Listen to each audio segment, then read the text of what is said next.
आम तौर पर पुलिस के ताल्लुक से अवाम में मनफी सोच पाई जाती है। पुलिस और पुलिस स्टेशन के नाम के साथ ही आम आदमी खौफजदा हो जाता है। ताहम पुलिस मुलाजिमीन भी इंसान ही होते हैं और उनके सीने में भी दिल धड़कता है। पुलिस मुलाजिमीन की खिदमत के बायस ही आम आदमी पुरसुकून जिंदगी बसर करता है। पुलिस मुलाजिमीन अपने फ़राइज़ के साथ साथ बसा औक़ात इंसानियत की खिदमत की रोशन मिसाल पेश करते हैं। इसी तरह का एक वाक़या सिद्दीपेट में देखने में आया, जहां एक कांस्टेबल ने एक माजूर नौजवान को अपने कंधों पर उठाकर इम्तिहानी हॉल तक पहुंचाया और अवाम के खुलूब को फतेह किया। तफसीलात के मुताबिक टीचर रिक्रूटमेंट टेस्ट TRT इम्तिहानात जारी हैं। इस दौरान TRT इम्तिहान में शिरकत के लिए एक माजूर नौजवान सिद्दीपेट के मरकज पर पहुंचा।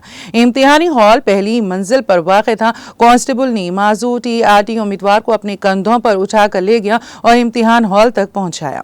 माजूर उम्मीदवार जब इम्तिहानी मरकज पहुंचा तो वो सीढ़ियां चढ़ने से कासिर था।